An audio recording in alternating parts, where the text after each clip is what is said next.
이게 대체 무슨 해괴한 소리란 말이냐. 천하의 거상 박대감이 남긴 유언이라기엔 지나가던 개가 웃을 일이 아니더냐. 사랑방의 정막을 깨고 터져 나온 고함 소리가 마당의 살얼음마저 쩌렁쩌렁 울리게 만들었으니 그 목소리의 주인은 박대감의 장남 박태식이었다.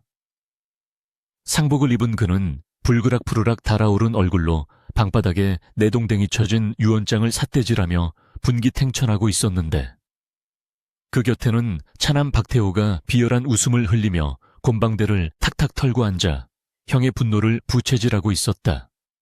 방 안가득 매캐하게 피어오르는 향 연기 사이로 먹물이 채 마르지 않은 듯 선명한 유언장은 마치 박대감의 서리빨 같은 호령이라도 담긴 양묵직한 위압감을 뿜어내고 있었으나 탐욕에 눈이 먼 자식들에게는 그저 종이 조각에 불과했다. 유언장을 낭독하던 대서소의 필사쟁이는 겁에 질려 파들파들 떨고 있었고 문 밖에는 수십 명의 하인들이 숨조차 크게 쉬지 못한 채 귀를 곤두수고 있었으니 집안의 공기는 마치 폭풍 전야와도 같이 무겁고 차가웠다. 그 살벌한 소란의 한복판. 병풍처럼 둘러선 친척들의 따가운 시선을 홀로 감내하며 무릎을 꿇고 앉아있는 여인이 있었으니 바로 박대감의 고명딸 서윤이었다. 그녀는 핏기 없는 하얀 얼굴에 입술을 굳게 다문 채 바닥에 떨어진 유언장을 응시하고 있었는데 그 눈빛에는 슬픔보다 더 깊은 체념과 알 수 없는 단단함이 서려 있었다. 아버님께서 그리 정하셨다면 응당 그만한 이유가 있으실 것입니다. 형님께서는 고정을 하시고 서윤이 나직하고 차분한 목소리로 입을 열자마자 박태식은 기다렸다는 듯 혀를 차며 말을 끊어버렸다. 이유? 무슨 놈의 이유? 알짜배기 전답과 상단은 우리에게 주셨다 치더라도 내년에게 남긴 몫이 고작 저 다 죽어가는 늙은이 하나라니 이게 말이나 되는 소리냐. 태식의 손끝이 향한 곳은 방구석. 어둠 속에 웅크리고 앉아 콜록거리는 기침 소리를 애써 삼키고 있는 늙은 유모 막심이었다. 쭈글쭈글한 손마디와 구분 등 희미하게 흐린 눈동자를 가진 막심은 금방이라도 숨이 넘어갈 듯 위태로워 보였으니 그녀는 서윤이 태어날 때부터 젖을 먹여 키운 유모였으나 지금은 그저 짐짝에 불과한 존재였다. 박대감은 평생을 바쳐 일군 막대한 부를 통해 조선팔도에 이름을 떨친 거상이었으나 그의 마지막 선택은 세인들의 예상을 처참히 빗나가고 말았다. 기름진 논밭 수만 평과 한양 시전을 주무르는 상단의 운영권은 두 아들에게 고스란히 돌아갔으되 그토록 아끼고 사랑했던 막내딸 서윤에게는 엽전 한 립, 비단 한 필도 아닌 병든 늙은이 하나만을 유산으로 남긴 것이다. 허허, 아버님도 참 짓궂으시지. 서윤아, 내 평소 효심이 얼마나 지극했으면 아버님께서 내게 살아있는 부처를 모실 기회를 주셨겠느냐. 저 늙은이가 똥오줌을 못 가릴 날도 머지않았으니 네가 수발을 들며 덕을 쌓으라는 깊은 뜻 아니겠느냐. 차남 태호가 비아냥거리는 말투로 끼어들자 좌중의 친척들은 킬킬거리며 비소 섞인 웃음을 터뜨렸다. 그들의 웃음소리는 서윤의 가슴을 후벼 파는 날카로운 비수와 같았으나 서윤은 옷자락을 꽉 쥐며 치밀어 오르는 울음을 속으로 삼킬 뿐이었다. 사실 서윤은 알고 있었다. 두 오라비가 아버지가 병석에 눕자마자 약자의 값을 빼돌리고 뒷구멍으로 재산을 빼돌리려 모의했다는 것을. 그리고 아버지가 돌아가시던 그 밤, 눈도 감지 못한 아버지의 시신 앞에서 통곡 대신 금고 열쇠를 찾아 헤매던 짐승만도 못한 자들이라는 것을 말이다. 그럼에도 불구하고 아버지가 왜 이런 가혹한 처사를 내리셨는지 서윤의 머릿속은 혼란으로 가득 차 어지러울 지경이었다. 평소 사람을 보는 눈이 곧 돈을 버는 눈이다 라고 입버릇처럼 말씀하시던 아버지가 아니었던가. 서윤은 떨리는 손을 뻗어 바닥에 놓인 유언장을 집어들었다. 나의 사랑하는 딸, 서윤에게는 내 평생의 벗이자 빚은 유모 막심을 남기노니 부디 내 몸과 같이 여기며 끝까지 봉양하라. 붓글씨의 획 하나하나에서 아버지의 고뇌와 알 수 없는 의지가 느껴지는 듯했다. 서윤은 유언장을 품에 안고 천천히 몸을 일으켰다. 그녀의 결단에 찬 움직임에 좌중의 웃음소리가 잦아들었다. 알겠습니다. 아버님의 뜻을 받들어 제가 유모를 모시고 나가겠습니다. 서윤의 목소리에는 더 이상 망설임이 없었다. 그녀는 구석에 웅크리고 있던 막심에게 다가가 부드럽게 그녀의 팔을 부축했다. 유모, 일어나세요. 이제 우리가 갈 곳은 여기가 아닙니다. 막심은 개슴츠레한 눈을 뜨고 서윤을 올려다보았다. 백발이 성성한 머리카락 사이로 드러난 주름진 얼굴에는 미안함과 안쓰러움이 교차하고 있었다. 아기씨, 이 늙은 년이 뭐라고 그냥 저를 버리고 가시지. 쉰 목소리로 중얼거리는 막심의 입을 서윤은 따뜻한 손으로 감싸 쥐었다. 그런 말씀 마세요. 아버님께서 제게 주신 가장 귀한 유산입니다. 제게는 오라버니들이 받은 전답보다 유모가 1000배, 10,000배 더 소중합니다. 서윤의 눈시울이 붉어지자 막심은 마른 기침을 토해내며 힘겹게 몸을 일으켰다. 두 여인이 서로를 의지하며 사랑방을 나서는 뒷모습은 처연하면서도 범접할 수 없는 기품이 흘렀다. 박태식은 코웃음을 치며 소리쳤다. 그래, 썩 나가거라. 이 집 문턱을 넘는 순간 너는 더 이상 박씨 가문의 사람이 아니다. 땡전 한 푼 없이 그 늙은이랑 길바닥에서 얼어 죽든 굶어 죽든 우리는 모르는 일이다. 등 뒤로 쏟아지는 악담과 저주를 뒤로 한 채 서윤은 신발을 고쳐 신고 마당으로 내려섰다. 겨울바람이 칼날처럼 살을 애는 날씨였다. 마당에 쌓인 눈은 발을 디딜 때마다 뽀드득 소리를 내며 그들의 고단한 앞날을 예고하는 듯 했다. 대문을 향해 걸어가는 그 짧은 거리가 서윤에게는 마치 천리 길처럼 멀게만 느껴졌다. 화려한 기와집과 소슬대문. 어린 시절의 추억이 서린 정원수들이 이제는 남의 것이 되어 멀어져 가고 있었다. 대문 앞에 선 서윤은 잠시 멈칫하며 뒤를 돌아보았다. 아버지의 위패가 모셔진 사당 쪽을 향해 깊이 고개를 숙여 마지막 인사를 올렸다. 아버님, 원망하지 않겠습니다. 부디 저승에서는 평안하십시오. 육중한 대문이 삐걱거리는 소리를 내며 열렸다. 문 밖의 세상은 황량하고 차가웠다. 서윤이 막심을 부축하여 문지방을 넘자마자 하인들은 기다렸다는 듯이 대문을 쾅 하고 닫아 걸었다. 둔탁한 빗장 지르는 소리가 두 사람과 과거의 인연을 단절시키는 단호한 선고처럼 들려왔다. 이제 그들에게 남은 것은 몸에 걸친 얇은 소복과 작은 보따리 하나, 그리고 서로의 온기뿐이었다. 찬바람이 휑하니 불어오자 서윤은 몸을 부르르 떨었다. 그러나 그녀는 막심의 어깨를 감싼 손에 더욱 힘을 주었다. 춥지 않으세요, 유모? 조금만 가면 마을 어귀에 비어있는 초가집이 있다고 들었습니다. 우선 그곳으로 가서 불을 지펴보지요. 서윤이 씩씩하게 말하려 애쓰자 막심은 굽은 허리를 펴며 의미심장한 눈빛으로 닫힌 대문을 한번 노려보고는 나직하게 중얼거렸다. 아기씨, 세상 일은 사옹지 마라 하였습니다. 저 담장 안의 온기가 영원할 것 같아도 찬바람 한 번이면 꺼지는 촛불과도 같은 것이지요. 가시지요. 진짜 주인은 언젠가 다시 돌아오는 법입니다. 막심의 목소리는 평소의 쉰 소리와 달리 기이할 정도로 또렷하고 힘이 실려 있어 서윤은 순간 귀를 의심하며 유모를 쳐다보았다. 하지만 막심은 다시금 콜록거리는 병든 노파로 돌아와 힘겹게 발걸음을 떼고 있었다. 서윤은 자신이 잘못 들었나 싶어 고개를 갸웃거렸지만 왠지 모를 서늘한 기운이 등줄기를 타고 흐르는 것을 느꼈다. 눈보라가 치기 시작한 회색 하늘 아래 두 여인은 눈 덮인 언덕길을 따라 비틀거리며 걸어갔다. 멀리서 까마귀 울음소리가 구슬프게 들려오고 그들의 발자국은 내리는 눈에 금세 덮여 지워져 갔다.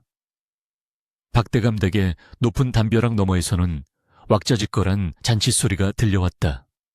아버지가 돌아가신 날 자식들은 유산을 자축하며 술판을 벌이고 있었던 것이다.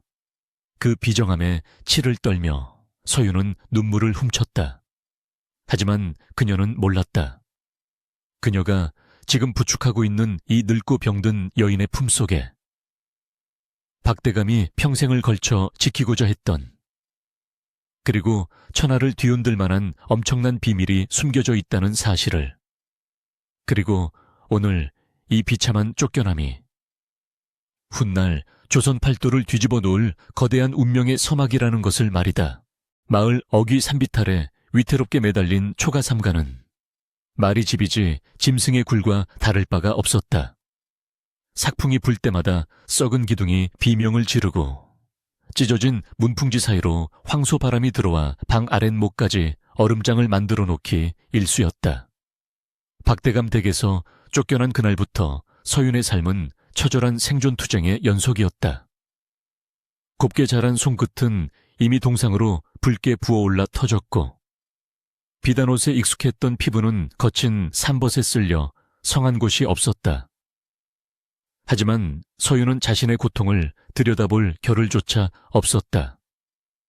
윗목에 누워 밤낮으로 쿨러기는 늙은 유모 막심을 살려야 한다는 일념 하나가 그녀를 지탱하고 있었기 때문이다. 서윤은 새벽 별이 차에 지기도 전에 일어나 꽁꽁 언 가을물을 깨어 세수를 하고 마을 안악들의 바느질감과 빨랫감을 받아와 하루 종일 등잔불 밑에서 눈이 침침해지도록 바늘을 놀려야 했다. 손가락이 바늘에 찔려 피가 맺혀도 그녀는 입술을 깨물며 핏방울을 빨아먹고는 다시금 바늘을 잡았다. 저작거리에 억척스러운 아낙네들도 혀를 내두를 만큼 서윤의 생활력은 독하고 끈질겼다. 아기씨, 이 늙은 것이 전생에 무슨 죄를 지어 귀한 분을 이리 고생시키는지 차라리 혀를 깨물고 죽는 것이 낫지. 막심이 식은땀을 흘리며 괴로워할 때마다 서윤은 묽게 쏜 보리죽을 호호 불어 유모의 입에 넣어주며 고개를 저었다. 그런 말씀 마세요. 유모, 아버님께서 제게 남겨주신 유일한 가족입니다. 유모마저 없으면 저는 정말 천의 고아가 되는 것입니다. 어서 기운을 차리셔야 저와 함께 따뜻한 봄을 맞이하지요. 서윤의 목소리는 물기 하나 없이 단단했으나 돌아서서 부엌으로 나오는 순간 그녀의 어깨는 흐느낌으로 들썩였다.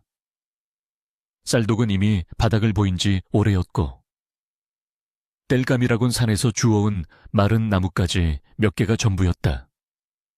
내일 당장 끼니를 걱정해야 하는 처지였지만 서윤은 유모 앞에서는 결코 약한 모습을 보이지 않으려 안간힘을 썼다.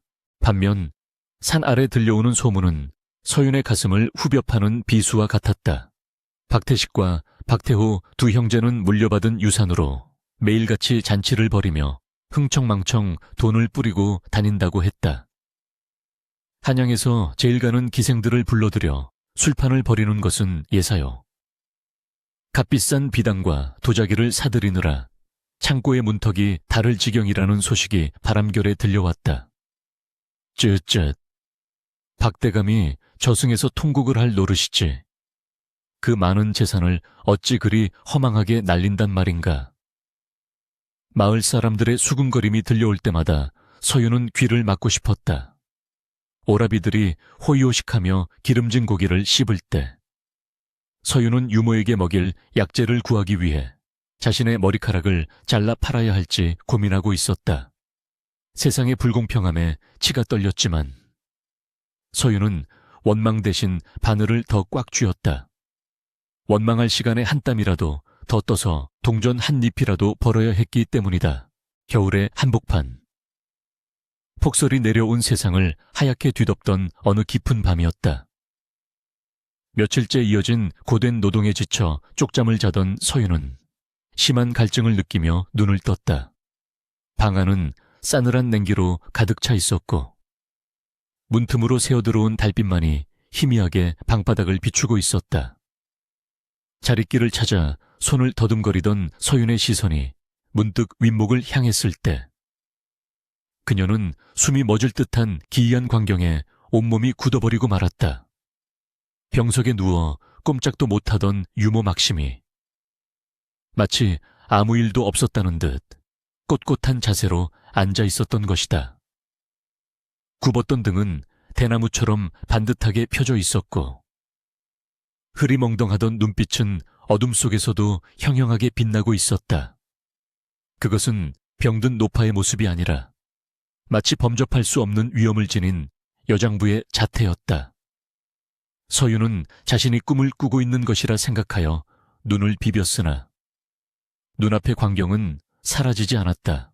아직 때가 이르다. 조금 더 기다려야 한다. 막심의 입에서 흘러나온 목소리는 평소의 쉰소리가 아니었다. 낮지만 묵직하고 서리빨 같은 위엄이 서린 그 목소리는 허공을 향해 누군가에게 명령을 내리는 듯했다. 서윤은 소름이 돋아 입을 틀어막았다. 좁은 방 안에는 분명 두 사람뿐이었는데 막심은 마치 보이지 않는 누군가와 대화를 나누는 것처럼 고개를 끄덕이기도 하고 손짓을 하기도 했다. 그 아이들의 탐욕이 하늘을 찌르고 있으니 머지않아 스스로 파멸의 구덩이를 팔 것이다. 그때까지 은인자중해야 한다. 내 목숨을 걸고서라도 이 아이만큼은 지켜낼 것이다. 막심의 시선이 잠시 잠든 척하고 있는 서윤 쪽을 향했다가 다시 허공으로 옮겨갔다. 그 눈빛에는 서윤이 한 번도 본 적 없는 깊은 연민과 결연한 의지가 담겨 있었다. 서윤은 이불 속에서 덜덜 떨리는 손을 꽉 쥐었다. 단순한 노망이나 헛소리라고 치부하기에는 유모의 말과 행동이 너무나도 정연하고 기품이 있었다. 평생 박대감 댁의 부엌대기로 살아온 여인에게서 어떻게 저런 기운이 뿜어져 나올 수 있단 말인가. 서윤의 뇌리에 잊고 있었던 기억 하나가 스쳐 지나갔다. 어린 시절 서윤이 짓궂은 사내 아이들에게 괴롭힘을 당할 때면 언제나 유모가 나타나 그들을 호통쳐 쫓아내곤 했었다. 그때 유모의 눈빛이 지금처럼 무섭게 빛났던 것 같기도 했다. 하지만 집안 어른들이 나타나면 언제 그랬냐는 듯 다시 굽실거리는 한여로 돌아가곤 했기에 어린 서윤은 그저 착각이라 여겼던 것이다. 혹시 아버지께서는 유모의 이런 이면을 알고 계셨던 것일까? 그래서 그 막대한 재산 대신 이 늙은 유모를 내게 맡기신 것일까? 의문은 꼬리에 꼬리를 물고 이어졌지만 서윤은 차마 일어나서 물어볼 엄두를 내지 못했다. 지금 유모를 깨운다면 눈앞에 펼쳐진 이 신기루 같은 장면이 영영 사라져 버릴 것만 같은 두려움 때문이었다. 다음 날 아침 서윤이 눈을 떴을 때 막심은 여느 때와 다름없이 병약한 노파의 모습으로 돌아와 있었다. 밤새 심하게 기침을 했는지 퀭한 눈으로 천장을 바라보며 끙끙 앓는 소리를 냈다. 유모, 밤새 안녕히 주무셨어요? 서윤이 조심스럽게 묻자 막심은 힘겨운 미소를 지으며 고개를 끄덕였다. 아기씨 덕분에 살아서 아침을 봅니다. 이 늙은 것이 밤새 폐를 끼치지는 않았는지요. 간밤에 그 서늘했던 위험은 온데간데 없고 다시금 바람 앞에 등불 같은 모습이었다. 서윤은 유모의 얼굴을 찬찬히 뜯어보았지만 어젯밤의 그 날카로운 눈빛은 찾아볼 수 없었다. 정말 꿈이었을까? 하지만 서윤의 가슴속에는 의구심이라는 불씨가 타오르기 시작했다. 그녀는 유모가 잠든 사이 유모가 소중히 품고 다니는 낡은 보따리를 몰래 눈여겨보게 되었다. 평소에는 거들떠보지도 않던 그 꾀죄죄한 보따리 안에 어쩌면 이 모든 수수께끼를 풀 열쇠가 들어있을지도 모른다는 생각이 들었기 때문이다. 그러던 중 마을에 흉흉한 소문이 돌기 시작했다. 박대감의 두 아들이 큰 사기를 당해 가세가 기울고 있다는 소식이었다. 한양에서 내려온 거상이라는 자에게 속아 알짜배기 땅 문서를 담보로 잡히고 출처 불명의 물건들을 대량으로 사들였다는 것이다. 글쎄, 그 물건들이 알고 보니 썩은 곡식과 돌덩이였다지 뭔가. 빚쟁이들이 박대감 댁으로 몰려가고 난리도 아니래. 우물가 안악들의 수다를 들으며 서유는 가슴이 철렁 내려앉았다. 비록 자신을 쫓아낸 오라비들이지만 아버지의 피땀이 서린 가산이 하루아침에 물거품이 된다는 소식은 서윤에게도 충격이었다. 하지만 그 순간 서윤의 뇌리에 어젯밤 유모가 했던 말이 번개처럼 스쳤다. 탐욕이 하늘을 찌르니 스스로 파멸할 것이다. 유모는 이미 알고 있었던 것일까? 오라비들의 몰락을 예견하고 있었던 것일까? 서윤은 서둘러 빨래를 마치고 집으로 향했다. 눈보라가 다시 거세지고 있었다. 왠지 모를 불안감이 엄습해오고 멀리서 개 짖는 소리가 요란하게 들려왔다. 초가 삼간을 향해 검은 그림자들이 다가오고 있음을 서윤은 직감적으로 느꼈다. 쾅! 낡은 살인문이 비명도 지르지 못한 채 부서져 나갔다. 고요하던 초가 삼간의 정적을 깨뜨린 것은 성난 황소처럼 들이닥친 두 사내의 거친 숨소리와 진동하는 술 냄새였다. 서윤이 깜짝 놀라 바느질거리를 떨어뜨리며 고개를 들었을 때 문턱을 넘어선 이들은 다름 아닌 그녀의 오라비 박태식과 박태호였다.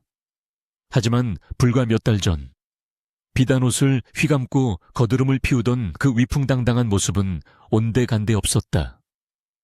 헝클어진 상투, 흙탕물이 튀어 엉망이 된 도포자락, 그리고 며칠은 굶은 듯 퀭하게 들어간 눈목과 붉게 충혈된 눈동자는 그들이 이미 벼랑 끝에 몰려있음을 적나라하게 보여주고 있었다. 빚쟁이들에게 쫓겨 산소까지 도망쳐 온 그들의 몰골은 흡사 산적대와 다를 바 없었다. 태식은 방 안으로 들어서자마자 살림살이를 발로 걷어차며 고래고래 소리를 질렀다. 2년, 서윤이 내년이 숨겨둔 돈이 있을 게 아니냐. 아버지가 내게 땡전 한 푼 안 주셨을 리가 없다. 어서 내놔라. 되지기 싫으면 당장 내놓란 말이다.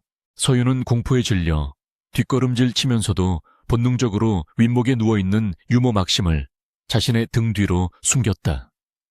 형님, 왜 이러십니까? 제게 돈이라니요?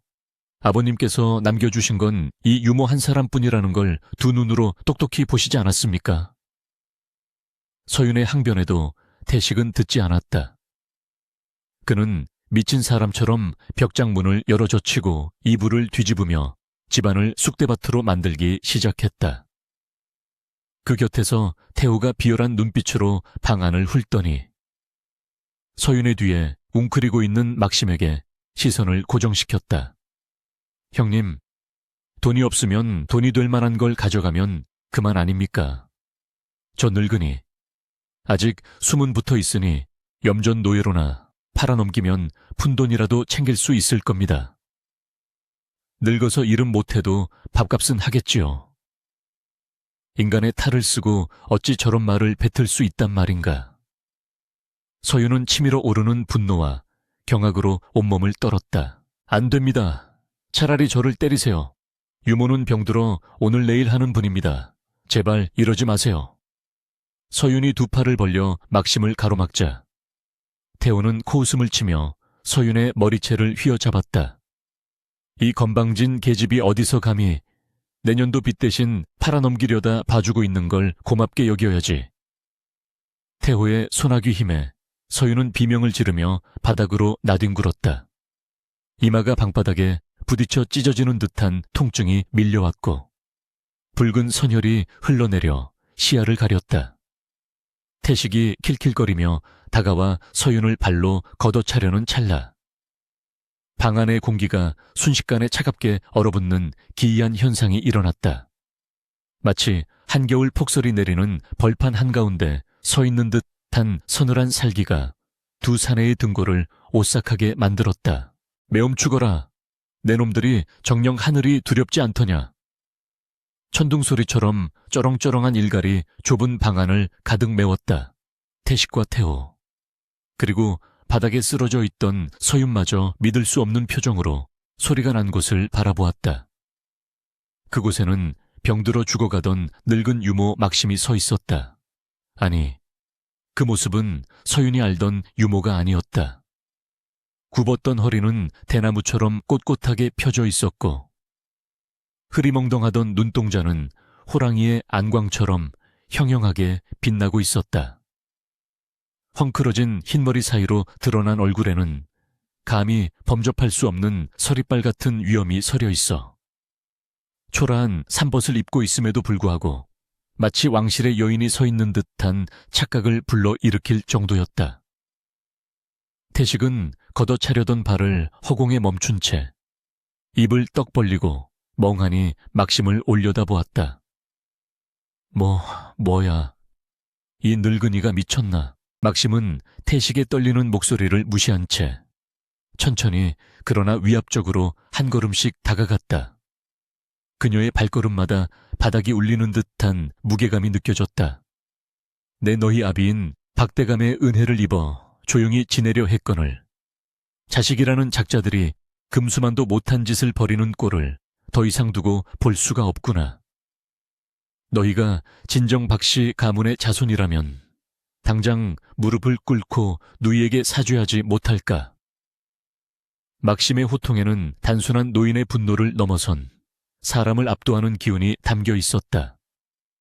태호는 쥐고 있던 서윤의 머리채를 슬그머니 놓고 뒤로 주춤주춤 물러섰다.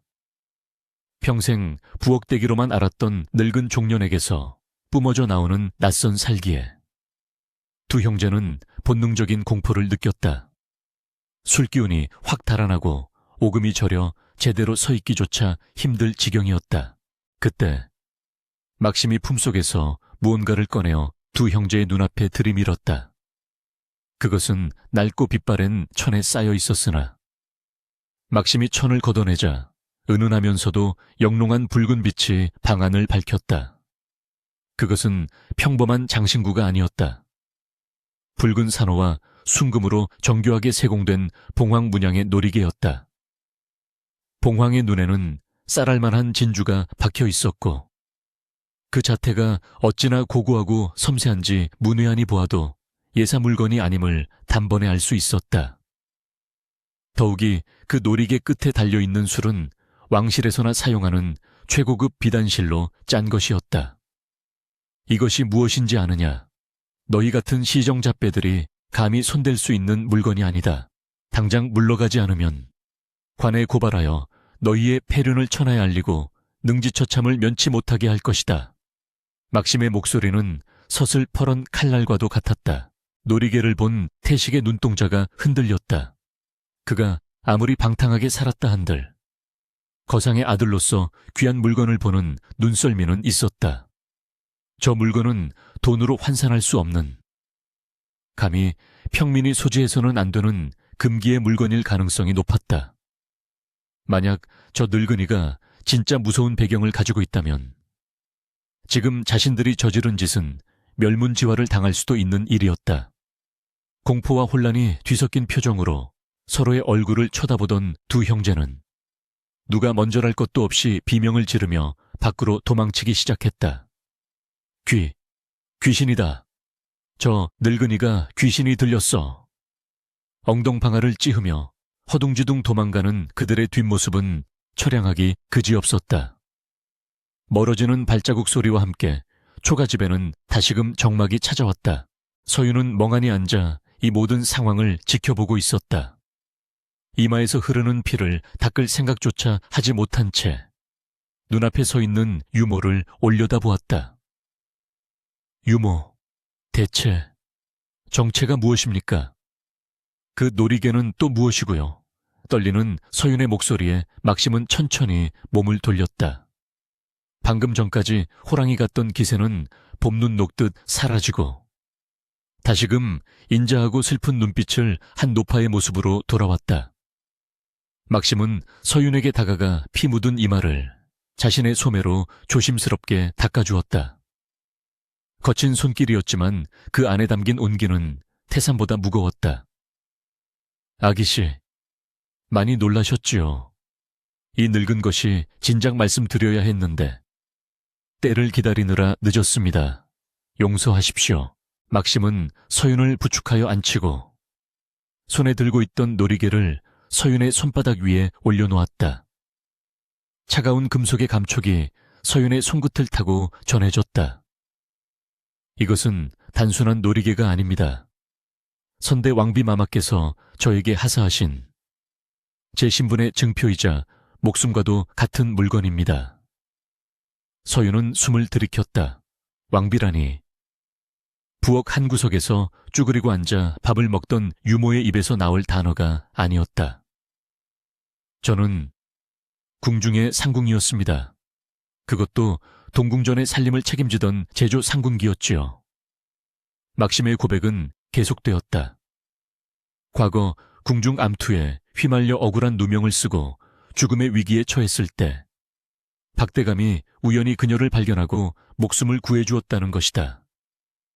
박대감은 그녀의 신분을 철저히 숨겨주었고 막심은 은혜를 갚기 위해 신분을 감추고 박대감 댁에 유모로 살아왔던 것이다.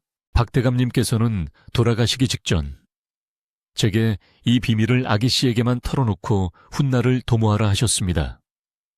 당신의 아들들은 재물을 지킬 그릇이 못 되나 아기씨라면 제 사연을 품고 더 큰 세상으로 나아갈 수 있을 거라 믿으셨던 게지요. 막심의 눈에 눈물이 고였다. 서윤은 그제야 아버지의 깊은 뜻을 이해할 수 있었다. 아버지는 단순히 늙은 유모를 떠맡긴 것이 아니라 조선 최고의 권력과 닿아 있는 인연의 끈을 서윤에게 물려주신 것이었다. 그 사람이야말로 돈으로 살 수 없는 가장 큰 자산임을 꿰뚫어 보셨던 것이다. 막심은 서윤의 손을 꼭 잡으며 결연한 표정으로 말했다. 아기씨, 더 이상 이곳에 지체할 수 없습니다. 저들이 다시 돌아오기 전에 한양으로 가야 합니다. 저의 억울함을 풀어줄 분이 그곳에 계십니다. 그리고 그분이 아기씨의 든든한 뒷배가 되어주실 것입니다. 서윤은 놀이개를 꽉 쥐었다. 손안에 느껴지는 봉황의 날개처럼 그녀의 가슴 속에서도 뜨거운 무언가가 꿈틀거리기 시작했다. 억울함과 슬픔으로 점철되었던 지난 날들이 주마등처럼 스쳐 지나갔다. 이제는 도망치거나 숨지 않을 것이다. 아버지의 안목이 틀리지 않았음을, 그리고 자신이 박씨 가문의 진정한 주인임을 증명해 보일 것이다. 가요, 유모, 아니, 상궁 마마님, 한양으로 가서 모든 것을 바로잡겠습니다. 서윤의 눈빛은 더 이상 나약한 소녀의 것이 아니었다. 폭풍우가 몰아치는 캄캄한 밤, 두 여인은 짐을 꾸리기 시작했다. 밖에는 여전히 눈보라가 휘몰아치고 있었지만 그들의 앞길을 막을 수는 없었다. 초라한 초가집을 나서는 두 사람의 발걸음은 웅장한 대장정의 서막을 알리는 북소리처럼 눈 덮인 땅을 울리고 있었다. 한양의 북촌. 고관대작들의 기와집이 즐비한 그곳에서도 영의정 김대감의 저택은 단연 으뜸가는 위용을 자랑하고 있었다. 하늘을 찌를 듯 솟은 솟을 대문과 끝이 보이지 않는 담벼락은 감히 범접할 수 없는 권력의 높이를 대변하는 듯했다. 흙먼지를 뒤집어쓰고 해진 집신을 신은 서윤과 막심이 그 거대한 대문 앞에 섰을 때 지나가던 행인들은 혀를 차며 수군거렸다. 어디서 굴러먹던 거지들이 감히 영상대감 대갑을 기웃거리는가? 매를 벌어도 단단히 벌 작정인가? 보군. 문지기들 또한 사납게 눈을 부라리며 몽둥이를 치켜들었다. 에이, 재수없게. 썩 꺼지거라. 여기가 어디라고 감히 발을 들여놓으려 하느냐? 서윤이 움츠러들며 뒤로 물러서려던 찰나 막심이 앞을 가로막고 나섰다. 며칠간의 고된 여정으로 피골이 상접했으나 그녀의 눈빛만은 대문을 뚫을 듯 강렬했다. 막심은 품속에서 그 붉은 놀이개를 꺼내어 문지기의 눈앞에 들이밀었다. 이 물건을 당장 대감께 보이거라. 주인을 찾아왔노라고 전해라. 문지기는 처음에는 코웃음을 쳤으나 햇살을 받아 영롱하게 빛나는 봉황 문양과 그 안에 박힌 진주를 보는 순간 안색이 흑빛으로 변했다. 그것은 일개노파가 지닐 수 있는 물건이 아니었으며 대감마마의 서재에서나 보았던 귀한 문양과 흡사했기 때문이다. 자, 잠시 기다리시오. 문지기가 허둥지둥 대문 안으로 사라진 지채 반각도 지나지 않아 집안이 발칵 뒤집히는 소리가 들려왔다. 육중한 대문이 활짝 열리며 비단옷을 입은 노신사가 버선발로 뛰어나왔으니 그는 다름 아닌 조정의 1인자 영의정 김대감이었다. 김대감은 체면도 잊은 채 막심에게 달려와 털썩 무릎을 꿇었다. 상궁마마님, 정녕 마마님이십니까? 이 김모가 죽지도 않고 살아계신 마마님을 다시 뵙다니 이는 하늘이 도우신 것입니다. 서윤은 눈앞에서 벌어지는 광경을 믿을 수 없어 입을 다물지 못했다. 천하를 호령하는 영의정이 자신의 늙은 유모 앞에 무릎을 꿇고 눈물을 흘리고 있는 것이다. 막심은 인자한 미소를 지으며 김대감의 손을 잡았다. 대감, 그간 강건하셨습니까? 궁을 떠나 10수년. 모진 풍파를 겪었으나 대감의 얼굴을 보니 그간의 고생이 눈 녹듯 사라지는구려. 두 사람의 재회는 단순한 반가움을 넘어선 생사를 함께한 전우의 해후와도 같았다. 김대감은 서윤을 바라보며 물었다. 이 처자는 누구입니까? 막심은 서윤의 어깨를 감싸 안으며 말했다. 제 목숨을 구해주신 박대감의 따님이자 저를 어미처럼 봉양해준 은인입니다. 김대감의 눈빛이 순식간에 존경과 감사의 빛으로 바뀌며 서윤에게 깊이 허리를 숙였다.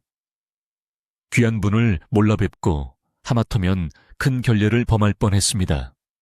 어서 드시지요. 제 집이 곧 처자의 집입니다. 김대감의 사랑채에서 따뜻한 차와 진수성찬을 대접받는 동안 서윤은 비로소 긴장이 풀리며 안도감에 젖어들었다. 김대감은 막심과 예시야기를 나누며 눈시울을 붉혔다.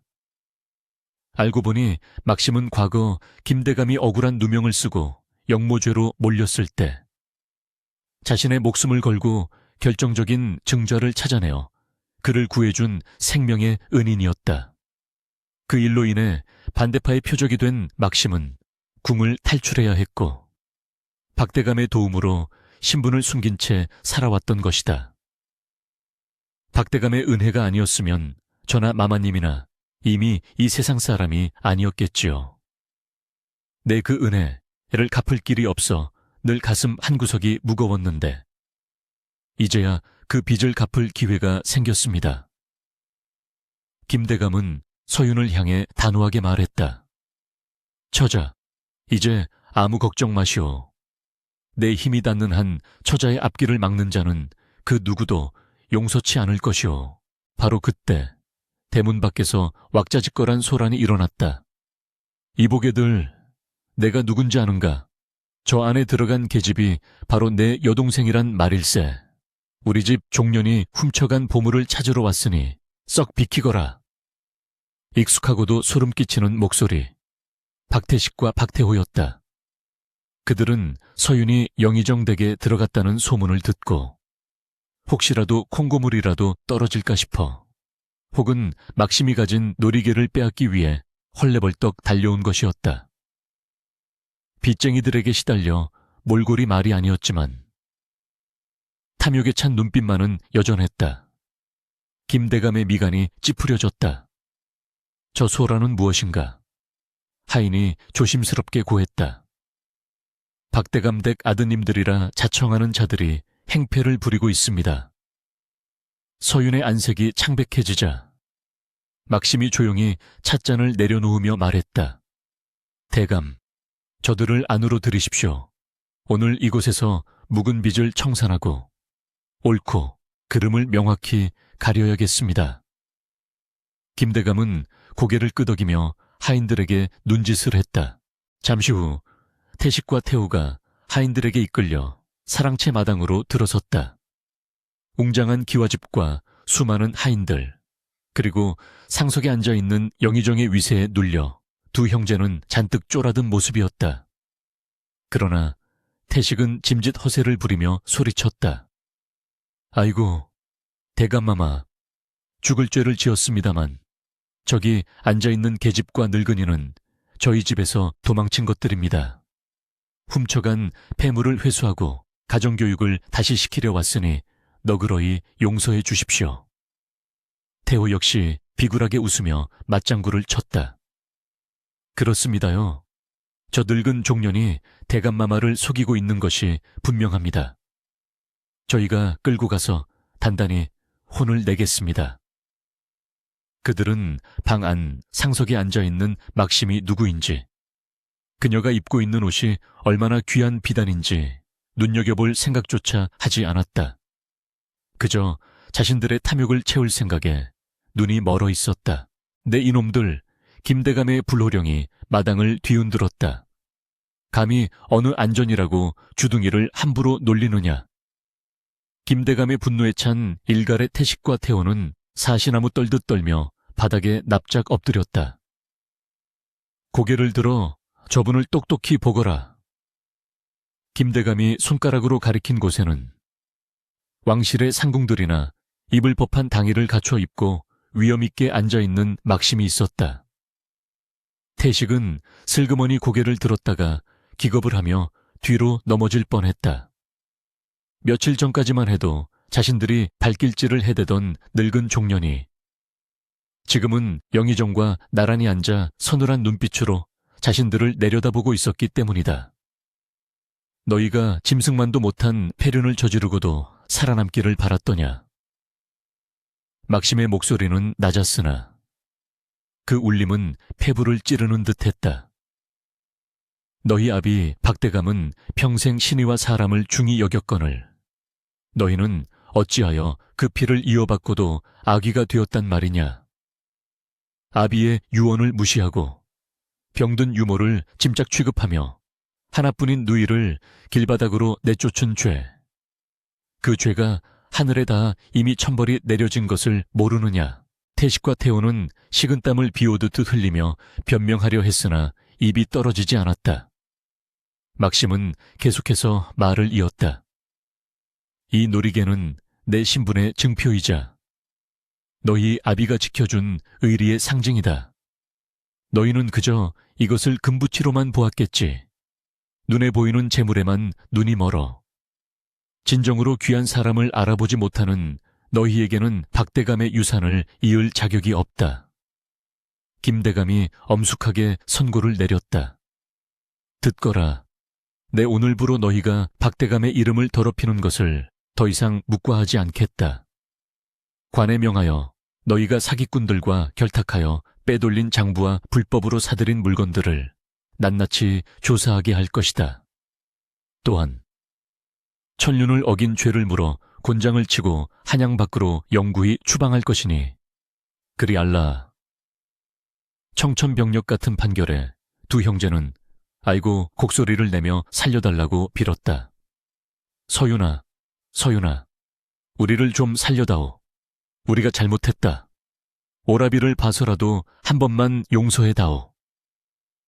그들은 서윤을 향해 애원하며 바닥을 기었다. 서여윤은 차갑게 식은 눈으로 바닥에 엎드린 오라비들을 내려다보았다. 가슴 한구석이 아려왔지만 지금 흔들리면 모든 것이 수포로 돌아간다는 것을 알고 있었다. 그녀는 떨리는 입술을 굳게 다물고 천천히 입을 열었다. 형님들, 아버님께서는 사람을 잃으면 모든 것을 잃는 것이라 하셨습니다. 형님들은 재산을 잃어서 가난해진 것이 아닙니다. 사람을 귀하게 여기는 마음을 버렸기에 그 대가로 모든 것을 잃으신 것입니다. 부디 고향으로 돌아가 흙을 만지며 땀의 가치와 사람의 소중함을 다시 배우시길 바랍니다. 그것이 아버님께 속죄하는 유일한 길입니다. 서윤의 단호한 거절에 두 형제는 절망에 빠져 통곡했다. 포졸들이 들이닥쳐 그들을 끌고 나가는 동안 그들의 비명소리가 저택담장을 넘어 멀리 퍼져나갔다. 끌려가는 오라비들의 뒷모습을 보며 서윤은 참았던 눈물을 흘렸다. 그것은 오라비들에 대한 미련이 아니라 비로소 아버지의 유지가 올바르게 실현되었다는 안도와 벅차오름의 눈물이었다. 상황이 정리되자 김대감은 서윤에게 다가와 따뜻하게 말했다. 박소저, 그대의 현명함과 효심에 감복했소. 내 박대감을 대신하여 그대의 후견인이 되어주리다. 박대감의 상단이 무너졌다 하나 그 근본인 신용은 아직 사람들의 기억 속에 남아있을 것이오. 내 힘을 보탤 테니 다시 한번 상단을 일으켜 세워보겠소. 그것은 서윤이 꿈에서도 상상하지 못했던 제안이었다. 막심이 옆에서 흐뭇한 미소를 지으며 고개를 끄덕였다. 아기씨라면 해내실 수 있습니다. 아버님의 피가 흐르고 있지 않습니까? 서윤은 두 주먹을 불끈 쥐었다.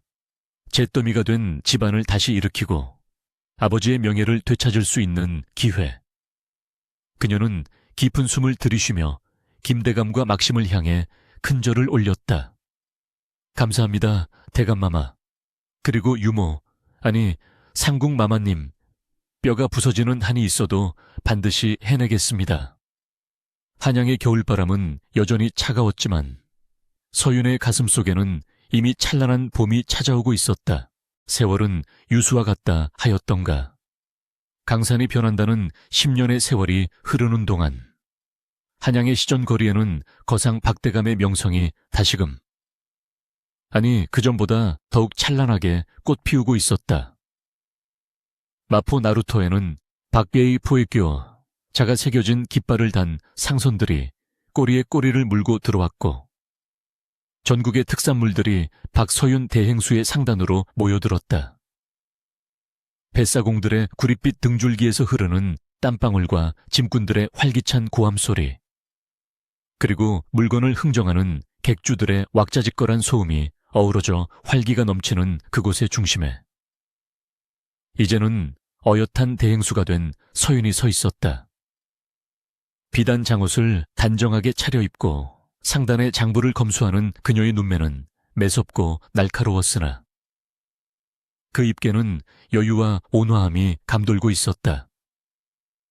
한때 쫓겨난 여식이라 손가락질 받던 그 가녀린 소녀는 이제 조선팔도 상인들이 우러러보는 철의 여인이 되어 있었다. 대행수 어른, 의주에서 들어온 인삼 물량이 예상보다 훌륭합니다. 이번 거래를 성사시키면 북경 상단과의 길도 트일 것입니다. 늙은 지배인의 보고에 서윤은 고개를 끄덕이며 장부를 덮었다. 수고하셨습니다. 허나 이 문을 남기는 것보다 중요한 것은 신용이라 하였습니다. 물건의 질이 좋다고 하여 터무니없는 값을 부르지 말고 제 값을 치러 사오고 제 값에 파시지요. 그래야 그들도 살고 우리도 오래 갈 수 있습니다. 서윤의 말 한마디 한마디에는 과거 아버지가 강조했던 상도 에샹다오의 철학이 깊이 배어 있었다. 그녀는 단순히 돈을 버는 것이 아니라 사람을 살리고 세상을 널리 이롭게 하는 거상의 길을 걷고 있었던 것이다. 사람들은 입을 모아 칭송했다. 박대감의 진정한 후계자는 아들들이 아니라 그가 남긴 살아있는 유산을 지켜낸 딸 서윤이라고 말이다. 해가 뉘엿뉘엿 저물어 갈 무렵 서윤은 바쁜 일과를 마치고 남산자락에 자리 잡은 저택으로 돌아왔다. 과거 오라비들에게 쫓겨날 때 뒤도 돌아보지 못했던 그 길을 이제는 당당한 주인이 되어 가마를 타고 오르고 있었다. 대문을 들어서자마자 그녀를 방해는 것은 화려한 비단옷을 입은 하인들이 아니라 마당 한켠 평상에 앉아 따스한 햇살을 쬐고 있는 백발의 노파. 막심이었다. 영의정 김대감의 후원으로 신분이 복권되었음에도 불구하고 막심은 궁으로 돌아가는 영화를 마다하고 서윤의 곁에 남기를 고집했었다. 내게 남은 여생은 덤이나 마찬가지입니다. 그 덤 같은 시간을 차디찬 궁궐 담장 안에서 보내느니 우리 아기씨가 훌륭한 거상이 되어가는 모습을 지켜보며 늙어가는 것이 100배, 1000배 더 행복합니다. 그렇게 말하며 웃던 막심의 얼굴이 떠올라 서윤의 가슴은 뭉클해졌다. 유모, 아니 마마님, 날이 차가운데 왜 나와 계십니까? 서윤이 다가가 막심의 무릎에 덮인 담요를 여며주자 막심은 주름진 손으로 서윤의 손등을 토닥였다. 아기씨가 오시는 발자국 소리가 들려 가만히 있을 수가 있어야지요. 오늘은 상단일이 고되지 않으셨습니까? 세월의 무게를 이기지 못해 이제는 거동조차 불편해진 막심이었지만 서윤을 바라보는 눈빛만은 여전히 따뜻하고 맑았다. 두 사람은 사랑채 툇마루에 나란히 앉아 차를 마셨다. 김이 모락모락 피어오르는 찻잔을 사이에 두고 마당에 핀 매화꽃을 바라보는 이 평온한 시간이야말로 서윤이 가장 아끼는 보물과도 같은 순간이었다. 서윤은 조심스럽게 품에서 편지 한 통을 꺼내 막심에게 건넸다. 고향에서 온 서신입니다. 큰오라버니가 보냈더군요. 막심이 떨리는 손으로 편지를 받아 들었다. 편지에는 삐뚤빼뚤한 글씨로 지난날의 과외에 대한 처절한 참회와 이제는 작은 텃밭을 일구며 땀 흘려 일하는 기쁨을 알게 되었다는 내용이 적혀 있었다. 화려한 옷 대신 무명옷을 입고 흙투성이가 된 손으로 밥을 먹으며 비로소 아버지가 말씀하시던 노동의 신성함을 깨달았다는 오라비들의 고백. 한때는 그들이 밉고 원망스러웠으나 이제 서윤의 마음에는 그들을 향한 연민과 용서가 자리 잡고 있었다. 사람이 되려면 바닥을 쳐봐야 한다더니 이제야 철이 좀 드는 모양입니다. 막심이 혀를 차면서도 안도하는 기색으로 편지를 접었다. 서윤은 씁쓸한 미소를 지으며 말했다. 김대감께서 뒤를 봐주지 않으셨다면 그들이 어찌 고향 땅을 밟을 수나 있었겠습니까? 대감마마의 은덕과 마마님의 자비 덕분입니다. 아닙니다. 아기씨. 그것은 아기씨의 덕입니다. 막심이 정색하며 고개를 저었다. 아기씨가 저를 업고 그 눈보라치는 산길을 넘지 않으셨다면 오늘날의 이 영광은 없었을 것입니다. 세상 사람들은 박대감님이 미쳤다고, 딸에게 똥오줌 못 가리는 늙은이를 유산으로 남겼다고 비웃었지요. 허나 대감님은 알고 계셨던 겁니다. 재물은 쓰면 사라지는 안개와 같지만 사람을 귀하게 여기는 마음은 마르지 않는 샘물과 같다는 것을요. 아기씨는 그 시험을 통과하신 것입니다. 가장 보잘것없어 보이는 것이 때로는 가장 귀한 보물이라는 이치를 몸소 증명해 보이신 계지요. 막심의 목소리는 잔잔했지만 그 안에 담긴 진리는 천둥 소리보다 더 크게 서윤의 가슴을 울렸다. 서윤은 찻잔을 내려놓고 막심의 어깨에 머리를 기대었다. 어린 시절 천둥 번개가 치면 무서워 품에 파고들던 그때처럼 늙은 유모의 몸에서는 마른 풀 냄새와 오래된 장롱 냄새가 섞인 그리우면서도 포근한 향기가 났다. 유모, 저는 이제 더 이상 바랄 것이 없습니다. 창고에 쌓인 곡식이나 금괴 때문이 아닙니다. 제 곁에 저를 믿어주는 사람들이 있고 밤이면 다리를 뻗고 잘 수 있는 평안이 있으며 무엇보다 이렇게 유모와 함께 차를 마실 수 있는 시간이 있기 때문입니다. 이것이 진정한 부부나가 아니겠습니까? 서윤의 말에 막심은 빙그레 웃으며 서윤의 머리카락을 쓰다듬었다. 그렇고 말고요. 아기씨는 조선팔도에서, 아니 천하에서 제일 가는 부자이십니다. 마음이 넉넉한 부자 말입니다. 밤이 깊어지자 하늘에는 별들이 총총히 박혀 보석처럼 빛나기 시작했다. 저 멀리서 들려오는 다듬이질 소리가 정겹게 밤 공기를 갈랐다. 서윤은 자리에서 일어나 막심을 부축하여 방으로 들어갔다. 따뜻하게 데워진 아랫목에 유모를 눕히고 이불을 덮어주는 서윤의 손길에는 지극정성이 담겨 있었다. 부디 오래오래 사세요. 제가 백발이 되어 꼬부랑 할머니가 될 때까지 제 곁에서 잔소리도 해주시고 옛날 이야기도 해주셔야 합니다. 서윤의 애교 섞인 투정에 막심은 행복한 꿈을 꾸듯 눈을 감으며 웅얼거렸다. 아묘, 아묘. 내 저승에 가서 박대감님을 뵙게 되면 자랑할 것이 태산입니다. 우리 아기씨가 얼마나 훌륭하게 자라셨는지 밤을 새워도 모자랄 것입니다. 유모의 고른 숨소리를 들으며 서윤은 방문을 닫고 밖으로 나왔다. 툇마루에 서서 올려다본 밤하늘에는 보름달이 환하게 떠올라 세상을 비추고 있었다. 그 달빛은 박대감의 묘소가 있는 선산을, 오라비들이 땀 흘려 일하고 있을 시골 마을을, 그리고 지금 서윤이 서 있는 이 집 마당을 공평하고 은은하게 어루만지고 있었다. 아버지가 남긴 유산은 단순히 늙은 유모 한 사람이 아니었다. 그것은 인간에 대한 믿음, 시련을 견뎌내는 인내, 그리고 진심은 통한다는 불변의 진리였다. 서윤은 두 손을 모아 달을 향해 깊이 고개를 숙였다. 그녀의 얼굴에 비친 달빛이 마치 아버지의 미소처럼 환하게 빛났다. 집안 깊숙한 곳, 장롱 깊은 곳에는 여전히 그 붉은 산호 놀이개가 잠들어 있었다. 하지만 서윤은 더 이상 그것을 꺼내보지 않았다. 봉황의 화려함보다 더 빛나는 것이 무엇인지 그녀는 이미 알고 있었기 때문이다. 바람이 불어와 처마 끝 풍경을 댕그랑 울렸다.